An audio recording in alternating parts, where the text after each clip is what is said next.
মনের অন্তরালে চ্যানেলের আজকের নিবেদন তৃতীশ্রী চ্যাটার্জির লেখা গল্প বদলা নাকি বদল।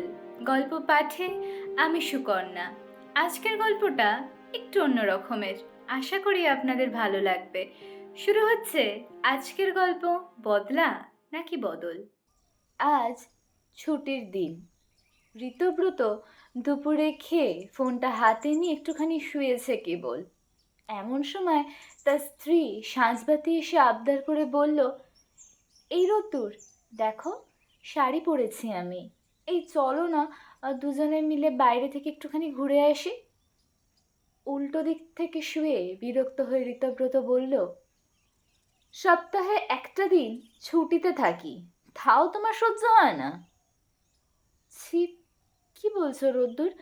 আসলে হয়েছে, তোমার সাথে কোথাও ঘুরতে যেতে পারবো না আমি। আমার বড্ড ঘুম পাচ্ছে, একটা দিনই তো, একটু শান্তি দাও প্লিজ। সাঁঝবাতি আশাহত মনটা নিয়ে রুম থেকে চলে গেল।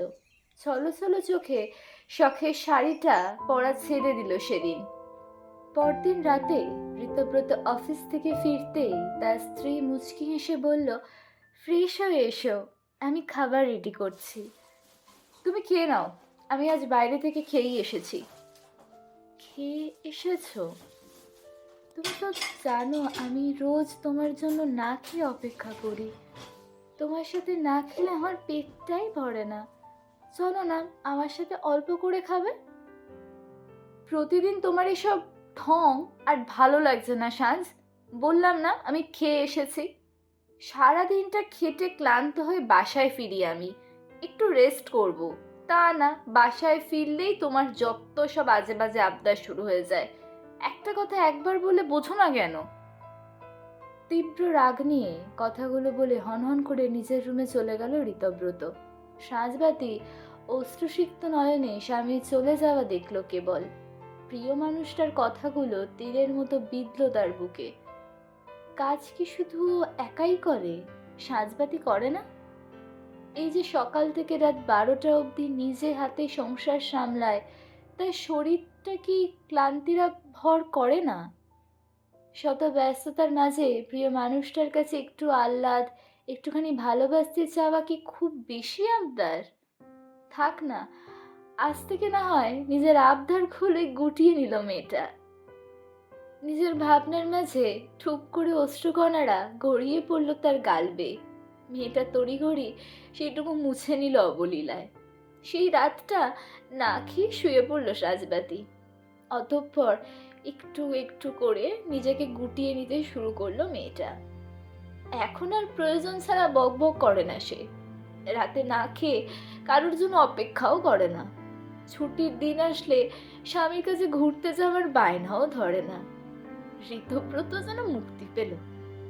কিন্তু মাস ছয়েক পর বিছানায় চোখ বন্ধ করে শুয়ে আছে ঋতব্রত। মাথাটা বড্ড ব্যথা করছে তার। সাজবাতিকে ডেকে আবদার করে বলল, মাথাটা বড্ড ধরেছে গো, একটু মালিশ করে দাও না সাঁঝ। সাজবাতি তাড়া দেখিয়ে বলল, রান্নাঘরে ভাত চাপিয়ে এসেছি আমি, আমার একটু তাড়া আছে রোদ্দুর, তুমি বরং ওষুধ খেয়ে নাও, সেরে যাবে। ঋতব্রত মুখ কালো করে শুয়ে পড়ল। সাজ এসব দেখেও যেন দেখছে না এমন ভাব করে রান্নাঘরে চলে গেল। দুপুরে খাবার টেবিলে খাবারের সামনে বসে আছে ঋতব্রত। এমন সময় সাঁঝবাতি এসে বলল, কি হলো, খাওয়া শেষ করনি এখনো? ঋতব্রত মুচকি হেসে বলল, তোমার জন্য অপেক্ষা করছিলাম, তুমিও বসো না, আজ একসাথে খাই। কতদিন এভাবে একসাথে বসে খাইনি আমরা। অপেক্ষা করার কি দরকার ছিল রোদ্দুর? তোমার কত কাজ, সারাদিন কাজ করো তুমি, এখন বরং তাড়াতাড়ি খেয়ে রেস্ট নাও। আর হ্যাঁ, আমি খেয়ে নিয়েছি। ঋতব্রত আজ যেন নিজের কথাগুলোই ফেরত পাচ্ছে। তার খুব কষ্ট হচ্ছে। বিবেক জাগ্রত হলো তার। এভাবেই তো তার বলা কথায় আঘাত পেত মেয়েটা। আজ অনুশোচনা হচ্ছে, কিন্তু বড্ড দেরি হয়ে গেল।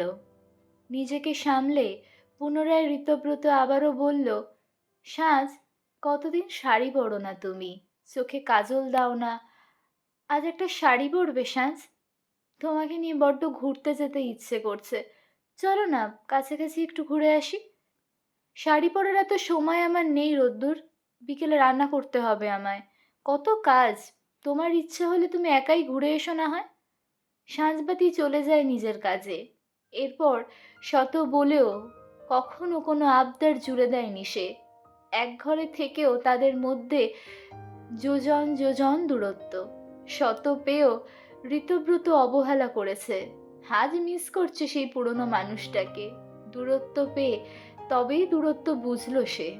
কিন্তু নারী একবার নিজেকে গুটিয়ে নিলে তুমি শত চেয়েও নারীর ভালোবাসা পাবে না। বদলে যাব, বদলে যাব বলেও অনেক নারী বদলায় না। কালবৈশাখী ঝড়ের মতো জীবনটা উল্টো পাল্টা হয়ে গেলেও তারা বদলায় না। নারী বদলায় প্রিয় মানুষের থেকে আঘাত পেয়ে, চুপিসারে, নিভৃতে। একবার নারী বদলে গেলে তাকে আর ধরাছোঁয়া যায় না।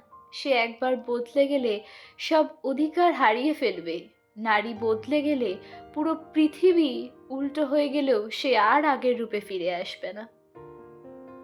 আজকের এই গল্পটি আপনাদের কেমন লাগলো সেটি কিন্তু অবশ্যই আমাদের কমেন্টে জানাবেন।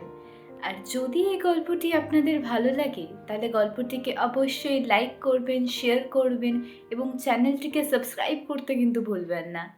ধন্যবাদ।